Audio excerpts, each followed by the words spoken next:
Several weeks ago, I got to spend some time with the Journey family, and we've known each other for a while. We've served on some of the same teams and been around some of the same environments, but never really had just a prolonged opportunity just to talk and share life stories a little bit. And so we were sitting around a table sharing a meal, and I got to hear just their story of life with Jesus.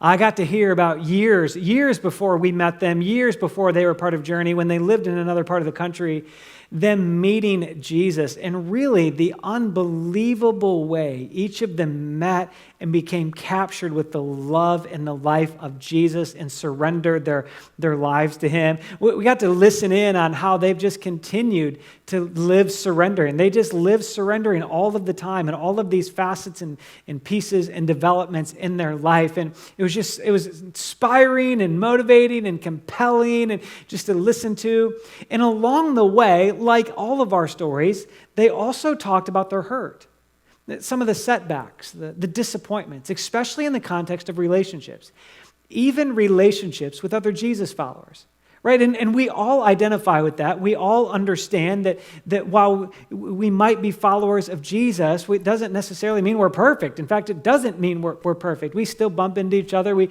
still have some rough moments. We still disappoint each other, misunderstand each other. We still sometimes just live out of our own selfishness, right?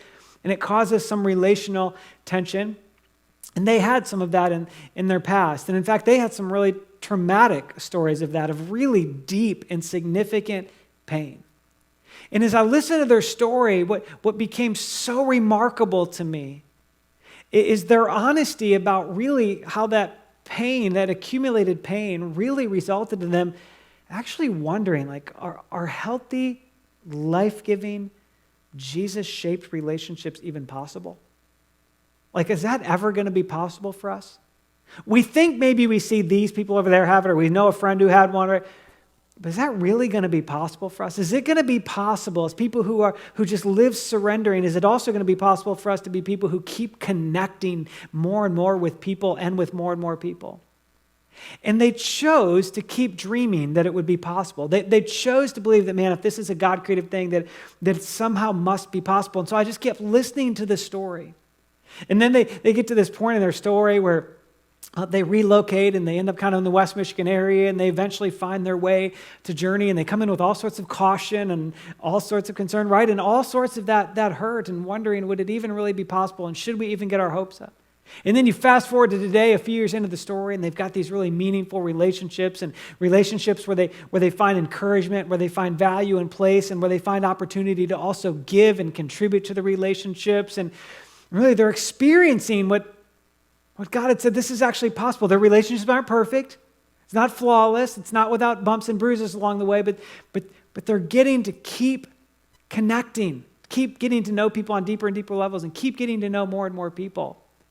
And as I listened to their story, it reminded me, it's really a current, modern day parable or example of a really fascinating portion of the scripture because what they did is this family just kept dreaming. They just kept dreaming that it might actually be possible. They just kept dreaming that, look, if this is a God thing and this is how God designed it, and this is part of the God dream, then it must somewhere be possible. And so when it would have been easy to choose to give up on the dream, they just kept dreaming. They chose dreaming. And I want to look at a psalm this morning, Psalm 126, that really is an example of that.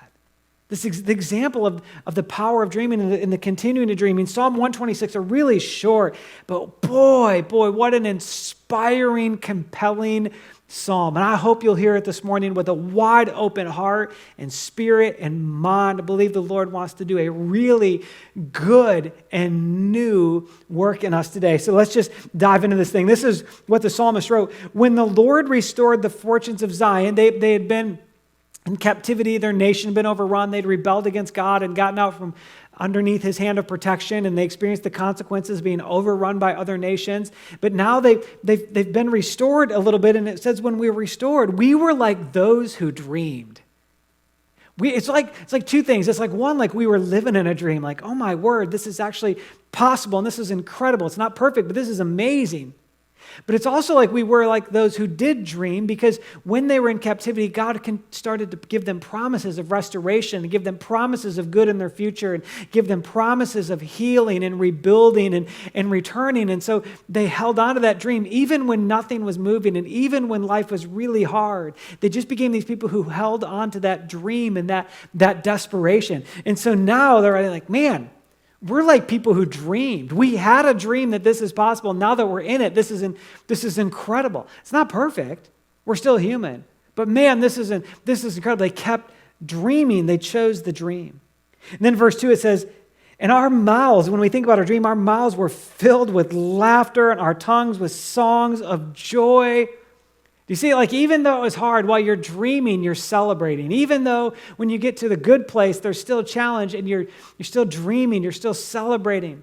Couldn't we use like a little more joy and a little more laughter? Like, this is it for them. And then it was said among the nations, like all the people around us, they looked at us like, man, the Lord's done really good things with those people. That's incredible. The Lord has done really good things with it. Verse 3, the Lord has done great things for us. And we're just filled. We're just overrun with his joy. Our lives can't hold all that joy that God has stirred in us. And then there's like this prayer in the midst of it all. Restore our fortunes, Lord. This, just like you're doing, continue to restore our fortunes. Like streams in the Negev, in the desert, in the place where it could feel like there's not water and not sustenance. Because we understand and we've learned and we're still learning that those who sow with tears will one day reap with songs of joy. That's us, God. Those who go out with weeping, those who live in trying times. We are carrying seed to sow. And one day we are going to return with songs of joy, carrying sheaves with them, just carrying an abundance of food and supplies with them. There's this psalm about these people who in really trying times got a dream from God about restoration, got a dream from God about moving forward, got a dream from God about what could be, and they held on to that dream, and they fostered that dream, and they chose that dream. And it's part of what God used to keep them alive and keep them moving until they were actually living in the dream, like the result of the dream. It's like the power of dreaming in their life, and that dream contributed to their joy, that dream contributed to their laughter, that God-given dream contributed to people around them saying, whoa, there is something about what God did for them. There's something about that God. That's incredible. There's something about the power of dreaming. There's something about what happens inside of our hearts and our souls and even our mind and our thinking when we dream. There's something life-giving, life-compelling about a dream. And here's what I know, like when we dream, what we're really doing is we're saying, look, there is something that is not as it should be. And so I'm going to dream about seeing it as it should be. There's something that's not as it should be, so I'm going to dream about seeing it as it should be. There's something that is not as it should be, so I'm going to dream about how to get it to the point that it should be. I'm going to dream about what can be and what should be. I'm going to have a hope and an imagination for what can be and what should be. And some of you right now, you're thinking, I'm not really a dreamer. Like, I'm just kind of wired to be a prodder, to be a mover. I'm wired to be logical. I'm wired to... Here's the thing. God's a dreamer. God's creative, God's a visionary, God's got a holy imagination, and you and I were made in his image. We are made with his likeness, and so at some level, all of us have this God-given ability and need to dream. One writer talks about it this way, and I love this picture. He says, whenever we're out walking with God, like when we just live a life that's walking with God, when we're walking with God, it's two dreamers walking together. It's two dreamers walking together. When you walk with God, it's two dreamers walking together. You could say that about every attribute of God. When we're walking with God, it's two peace-filled people walking together. When we're walking with God, it's two joy-filled people walking together. When we're walking with God, it's two creative people walking together. When we're walking with God, it's two joy-filled people walking together. When you and I are walking with God, it's two dreamers walking together. It's two dreamers walking together. There's a power in dreaming. There's a power in saying, look, things are not as necessarily they should be, but I'm going to dream about what could be. And let me give you a couple values of dreaming. There's some real good in dreaming. And the first one is this, that dreaming is caring. Dreaming is one of the most caring things you can do for the people around you, for your family. And listen to me, hear me on this. Dreaming is one of the greatest acts of self-care. There's so much, right? There's so much emphasis and talk about self-care, and self-care matters, and it's really important, right? And a couple weeks ago, we talked about Sabbath, which is part of God's given design for self-care, right? But did you know that one of the greatest acts of self-care you could engage in is dreaming? Yeah, dreaming. A dream for your life, a dream for this moment in your time, a dream for your life in this period of time, a dream for your family, a dream for your marriage, a dream for your friendships, a dream for your career, a dream for your mission, a dream for your impact in the world. One of the most caring things you can do for yourself and the people around you is dream. The writer of Proverbs talked about this a little bit, and he said, hey, look, where there's no vision, where there is no dream, where there is no new revelation from God about what could be, what happens is people end up perishing. People actually end up dying. People actually end up, without a dream and without a vision, people's souls actually, they begin to shrivel up, they begin to decompose, they begin to die, they begin to lose life and vitality. Where there's no dream, where there's no vision, we cast off restraint. One translation says we stumble over ourselves, like we're running into ourselves, right? We lose our way. Where there's no dream, where there's no right now revelation for what God would have us dream about, think about, and do, to take things that are not as they should and help them be as they should. Where there's no dream, people like you and me perish. People like you and me stumble all over ourselves. And we got to dream. We live. Dreaming is part of being fully alive. Dreaming is part of full life with Jesus. Dreaming is what keeps us moving. Dreaming is what keeps us from tripping over ourselves and losing our way. Dreaming is part of what keeps the path in front of us a little more clear. Dreaming is one of the most caring things you can do.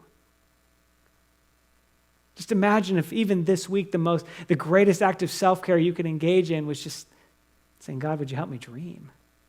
Help me dream something. Dreaming is also remarkably uniting. It somehow brings people together. Dreaming somehow pulls people who might be apart, who might be frustrated, or might be divided, or might be hostile. When the right dream is on the table, people can rally around a dream. It brings people together. Do you hear like the plural nature of this song? Right? They are going to carry things out. They travel together. Our mouths were filled with joy. Our songs were filled with joy. Our mouths were filled with laughter. We were like people who dreamed. Right? It's very collective. Why? Because dreams unite. Dreams bring people together. Which is part of why it's so caring. Right? I mean, so even right now, just do you have a dream? We're in a time where it feels like the push is to survive. We're in a time where it feels like the push is to react. React to the crisis. React to the next wave of news. React to the newest update. React to the newest information. React. And what if the invitation of God is to not just react, but to dream something? What if all the reaction isn't going to lead to more joy, more song, more laughter? More amazement, more wonder? What if constant reaction isn't actually very caring? What if the invitation of God is saying, now let's dream about what could be. Let's dream. Let's dream about engaging where we are so that we could go to where we're invited to be. What if dreaming is one of the most caring things you could do? What if dreaming is one of the most relationally uniting things you could do right now? What if it's one of the most uniting things we could do? How do we do it, though? Let me just, because dreaming can be hard, right? Especially for those of us who feel a little more logical and linear, right? And I deeply relate to that. So let's just talk about a few really simple ways. Number one is just get praying. Just get praying. God, what do you want me to dream? God, what is in my life and in my world that is not as it should be and is not as you designed it? And would you help me see how it could be? Could you help me see what could be? Could you help me see a way forward? Could you help me see a really desired and exciting future that leaves me full of anticipation? God, could you help me begin to see something that the mere thought of it stirs joy in me? God, could you help me see what could be in such a way that the mere thought of it, the mere image of it stirs laughter and amazement in me? God, could you help me see not just what is and not just what I'm being forced to react to and not just what's coming at me a million miles an hour, but God, could you help me see what could be and dream about that. Get praying, get asking, and then get really honest. Get praying and get honest. Get honest with God about why it's hard to believe right now. Get honest with God why it's hard to not just react. Get honest with God about what's the ache in your soul, the frustration, the disappointment, the disillusionment, the fatigue. Get honest with God about why right now it feels hard to dream. Get honest with God about why you might be scared to dream or even ask God for a dream. Get honest with God about how you view yourself in any way that might limit your ability to view yourself as a potential dreamer with God. Get honest. Get honest with God. It's like the family that I just got to hear their story and listen to that. They just somewhere along the way got honest and said, look, it's kind of hard to keep hoping. It's kind of hard to dream. When we have all this accumulated pain, it's kind of hard to keep dreaming. And yet they chose to dream right in the middle of that. It wasn't a denial of reality. It was an honesty. Get praying and get honest. What's not right? What's not good? What's the barrier? What's the fear of dreaming? What's the fear of not getting a dream? What's the fear of not hearing God, missing God, or hearing God wrong? Get honest with God. Get honest with God about what really does get you excited, even if someone somewhere told you that wasn't right or couldn't be or wasn't spiritual enough. Or get honest with God about what compels and what makes the heart beat a little faster. And then get writing. Just start writing stuff down. Just throughout your days and your weeks, just start writing. Write words that come to mind, or pictures, or images that come to mind, or sentences, or whole pages, whatever it takes, just to somewhere put it in front of you so that you can go back to it. Throughout the scriptures, there's this pattern of, hey, write this down, write this down, write this down. Because it gets easy to have a moment with God and then forget the exactness of the moment with God. Right? It gets easy to have very holy moments with God. And in the clutter of the rest of life that keeps moving, it gets hard to remember the exactness of that holy moment with God. Write it down and then get sharing. Just start with a couple people that you really trust, and just say, look, man, I'm dreaming about this. I can't take the way this thing is anymore. But I'm not just done with this. I envision this. What if it could be like this? What if we could move here? What if relationships could look like that? What if connections could look like that? What if a surrendered life could look like this? What if my marriage could look like this? What if my family could be like this? What if my kids' future could be like this? I'm dreaming something right now for my grandkids, and none of my kids are even teenagers yet. What if it could be like this? What if my job could be like this? What if my emotional health could be like this? What if my mental health could be like this? What if mental health in general could be something different? And you start sharing it with people that you trust, who might initially think you're crazy, but are going to support you. They're going to be a fan, right? And you just share just with a couple, and then maybe a little broader group, You see who's in with you. See who's got a same theme going on. Let it get a little bit of traction. Get to praying, get honest, get writing, get sharing.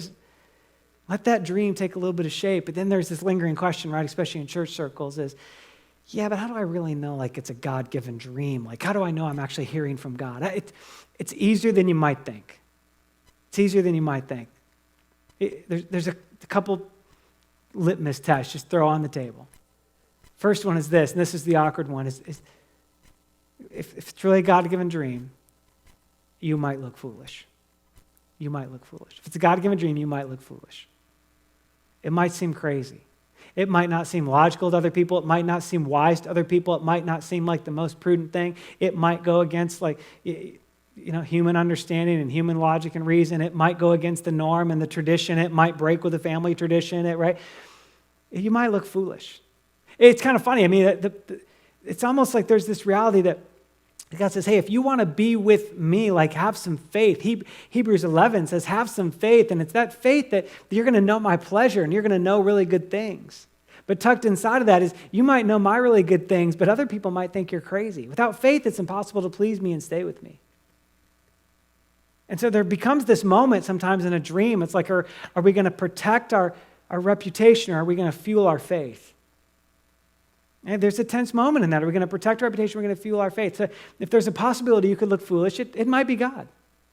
For us, for you in the room, like when Journey was talking about launching a location in Middleville, and we've been through multiple processes and multiple kind of prayer journeys, just say, look, is this I think is what we think God is inviting us to do and how he's inviting us to take a life-giving message to more places. What was fascinating is, as we began that process, there were churches around us, really good churches and churches that have encouraged us in lots of ways, who basically said to us, you can't do that. You're not big enough, you don't have enough people, you got to be this big before you can do that, and it doesn't make sense, and the math won't work, and the people won't work, and the what, and really they just kind of looked at us for a little bit and thought, yeah, you guys are kind of foolish. That's like, we just really feel like, you know what I mean? Like this is our obedient step, this is how we're going to follow God, and we're going to try it. And you're in the room today in part because a bunch of people were willing to do that, and you're in the room today because a bunch of people actually looked foolish to a bunch of other people, and they did it anyway. It did it anyway. Sometimes that's part of a God-given dream. The second one, though, is even more significant. You might look foolish, but God might get a whole bunch of credit. God might get a whole bunch of credit. If you talk about you being in the room and Middleville being on, here we are, right? We're in Middleville and we're finally in this building and we're finally having a presence and we're in this thing together, right? Do you know what? Because it was foolish and because we couldn't do it on our own, do you know who gets a lot of credit? It's not us. God gets a lot of credit. God gets a lot of credit. So that defies human logic. That defies human strategy. That defies human reason. God gets a lot of credit. Do you see it in the psalm, right? Like, people around us, the nations around us, people groups around us looked and said, man, look at what God has done with those people. It wasn't look what those people have done. It was look what God has done with those people. Look, man, the Lord has done great things with them. The God-given dream might make us feel a little foolish, but it might set up God to get a whole bunch of credit. And that is this going to grow my dependence on him? It might make us look foolish. It might get God a lot of credit, and it's probably going to grow our dependence. It's going to be something that's bigger than us. It's going to be something that we need God. In order for God to get credit, it's going to mean we need him somewhere. We acknowledge the need, and it's bigger than us. It's not going to be something we manufacture on our strength, and it's going to grow the deepening of our dependence on him. See, it's not quite as hard to know we heard from God as we often think it is. Is there a chance we might look foolish? That could still mean it's from God. Is there a chance that God could get a lot of credit? It's probably even more likely it's from God. Is it going to grow our dependence on him? Put those three together, it's probably from God. It's probably from God. It's probably a God-given dream. No matter how big or small it might feel, it's probably a God-given dream. But here's the thing. Listen, we're living in a time where we need to dream. We need to dream. We need to be like the people of this psalm. We need to be people who are like those who dreamed. We need to be people who have a God-given dream that would invigorate us again. We need to be people who are not only people of reaction to the world, but a dream from God. We need to be people whose souls are buoyed and strengthened by our God-given dreams. Listen, there's going to continue to be things to react to, and we don't need to first try and shrink our problems. Like, our problems are huge. The issues of our day are enormous. And they're not going to get smaller. So we need a bigger God that gives bigger dreams. We need a bigger God that gives bigger dreams, which really just means we need more open hearts to the bigness of God giving us dreams. Listen, I want to say to us today very clearly, I think the Lord's word to us right now in this season is it's time to dream. It's time to dream. It's time to dream about your life with Jesus in this time. It's time to dream about your family. It's time to dream about our church. It's time to dream about our communities. It's time to dream. It's a time to be done only reacting. It's time to dream. It's time to be done only surviving. And it's time to get a dream or to get some dreams. It's time to dream. And this morning, I think God wants to help us with that. I think he wants to invite us into some of that dreaming. I think he's got a word for us in how we dream, in the shaping of some thoughts, because here's the reality, man. Our dreams are always going to be centered around Jesus. Our dreams are always going to be centered around Jesus and his church and his body and what he's trying to do. So our dreams are always going to be centered around, right, Jesus' church being fully alive and on the move and engaging the issues. Our dreams are always going to be centered around that. No matter how private or public they seem, no matter how individual or collective they seem, they're always going to be around Jesus' church being fully alive and on the move and engaged in the issues. So today, it's time to dream. It's time to dream.